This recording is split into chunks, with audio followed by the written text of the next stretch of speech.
Now we'll see nomenclature of bevel gear, terminologies that we will use in the bevel gear.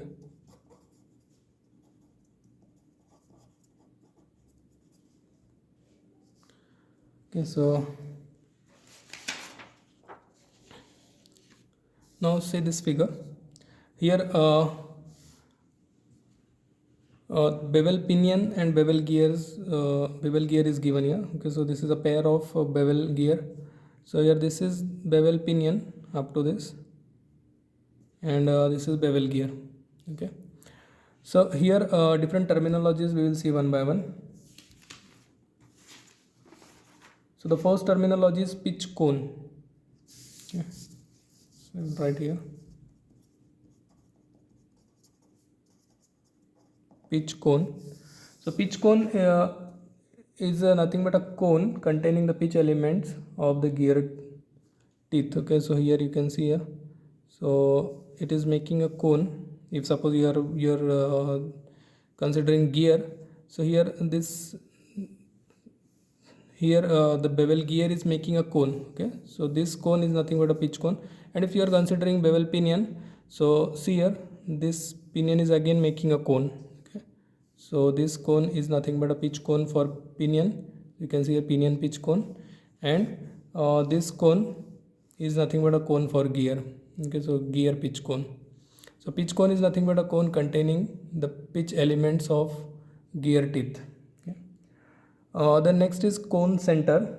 Okay, so cone center is nothing but the apex of the cone. Okay, so here it is the cone center, okay, apex of the cone. If you are considering here bevel pinion, so here apex will be here. If bevel gear cone is there, so here this is the apex of the cone. So cone center is nothing but a apex of the cone.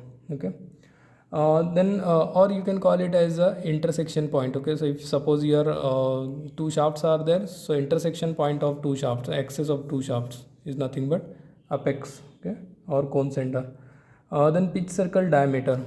Okay, so pitch circle diameter is nothing but the diameter of pitch circle at large end of the teeth. Okay, so see here, the bevel gear is having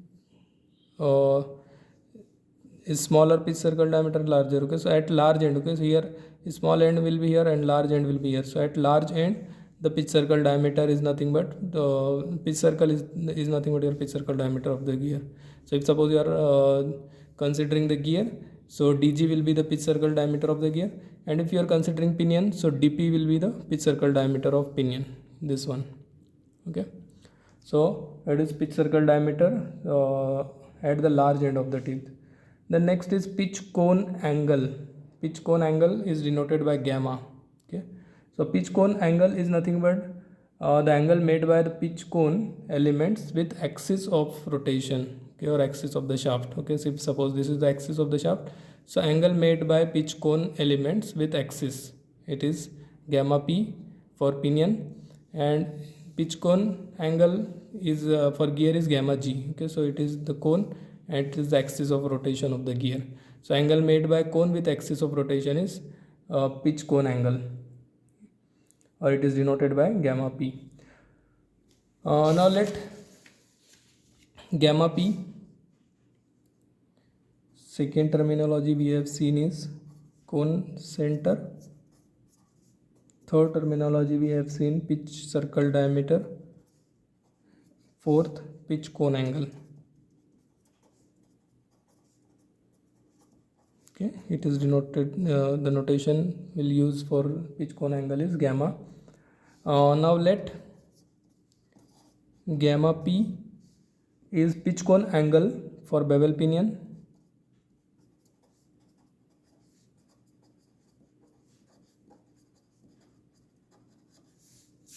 Bevel pinion.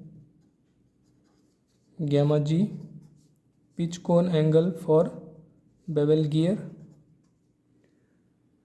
dp, pitch circle diameter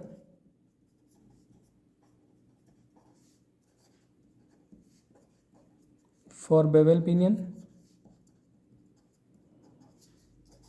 dg, pitch circle diameter for bevel gear. zp, number of teeth for bevel pinion, Zg number of teeth for bevel gear. Then after that the gamma p plus gamma g will be shaft angle. Now see here, if we add here gamma p plus gamma g, so this is the axis of pinion, this is the axis of shaft gear. Okay, so the axis of pinion shaft and axis of gear shaft, the angle between these two axes is nothing but gamma p plus gamma g. So gamma p plus gamma g is nothing but shaft angle.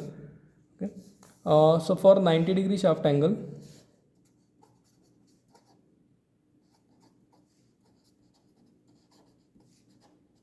for 90-degree shaft angle, that is nothing but gamma p plus gamma g is equal to 90-degree. Here tan of gamma p, now see here, if we consider here gamma p is here. Okay, so here the opposite side divided by adjacent side. Okay, so now I will show here tan of gamma p is equal to, now see here gamma p is here, tan of gamma p will be, now here total distance is dp. Okay, so half of dp up to axis, so half of dp means dp by 2 divided by opposite side is dp by 2 and divided by adjacent side will be this one. Okay, so your triangle will be like this, actually triangle will be like this, gamma p will be here, opposite side will be dp by 2 and adjacent side will be dg by 2. Okay, so your total is dg, so up to axis it is dg by 2. So tan of gamma p will be opposite side divided by adjacent side, dp by 2 divided by dg by 2, or if we cancel 2, so it will become dp by dg. Okay, or you can write tan of gamma p is equal to, now dp by dg is nothing but inverse of gear ratio, because dg by dp is gear ratio. So you can write here 1 divided by I, inverse of gear ratio. Okay, then next is tan of gamma g. Okay, so now see here